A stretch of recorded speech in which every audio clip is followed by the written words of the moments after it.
All right, so we are going to talk about the digestive tract. So in the last unit, we talked about the mouth and the pharynx and larynx and things like that. So as we continue down to the esophagus, we are going to, as this model shows, drop into this muscular tube. It's actually quite small. It's really only about this large, but because of its shape and the characteristics of the smooth muscle, it does have the ability to expand quite large to facilitate a bolus of food. That's what our chewed food in combination with the saliva is called as it goes down. So when you eat an entire piece of pizza, it's able to go down the esophagus, and then it will enter through this area here called the cardiac notch. This area here is also, we have what's called a sphincter. So a sphincter is a ring of smooth muscle that helps to kind of section off the different organs and to prevent backflow. So we have here what's called the lower esophageal sphincter. In some textbooks, it'll also be called the cardiac sphincter because the heart will actually sit right about here, and it'll actually, the diaphragm will be here, and the heart would actually kind of be touching the stomach. That's why we have our cardiac sphincter here, lower esophageal sphincter, and then kind of this cardiac notch right around in this area. This area up here, it's termed the upper esophageal sphincter, but it sucks. It's made out of skeletal muscle. It doesn't truly close. We still have voluntary control here a little bit as we swallow. The swallowing process, there are a couple of phases.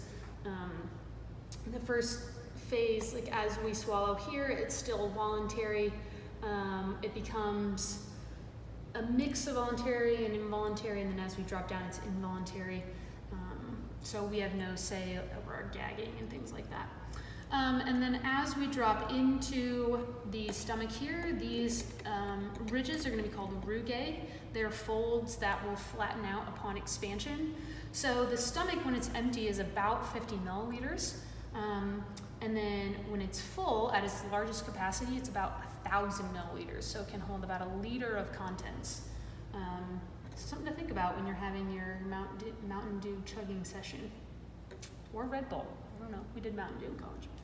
Up here we have the fundus. So this is an area that kind of loops back up. This is where undigested food, gas, other things are stored. And then as the area within, or the food within the body, as that moves out, the undigested food that's held up in the fundus is brought down. This then can aid in digestion. We have mechanical digestion as well as a little bit of chemical. We'll then move into gastric canal and then the pylorus, also called the antrum of the stomach. We'll move into and through our pyloric sphincter here, which creates this sectioning between the stomach and then the beginning of our small intestines. So the first portion of our small intestine is called the duodenum. We're going to see this like J-shape, C-shaped curve, if you will. Duodenum is extremely short, that'll wrap around before we go into the jejunum and then the ileum. And we can see that whole thing here. What we can also see coming in are going to be some of these ducts. We're going to have the main pancreatic duct. We're going to have the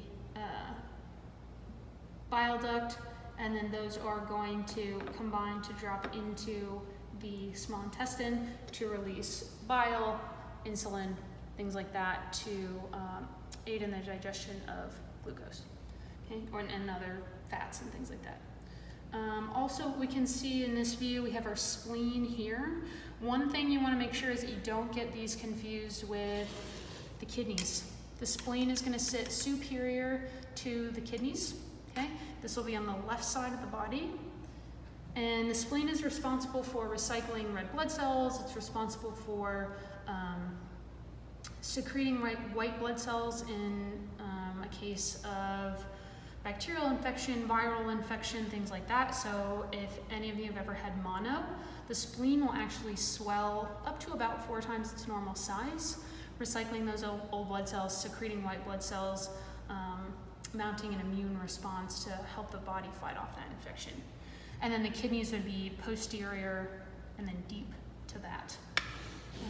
On the right side of the body, we're going to see the liver. Okay, we can see the left lobe here, right lobe here, and then the gallbladder will sit posterior and then inferior to that. What we'll also see on this model, we see our large intestine. It sits just like this in the body. We'll see our veniform appendix coming off.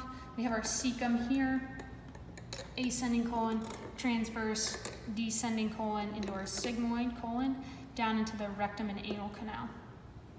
Okay. What are the Christmas lights? Oh, the epiploic appendages, these little fat things coming off, okay, those are little droplets of fat that hang off the large intestine, and those are what I like to call the Christmas lights of the colon.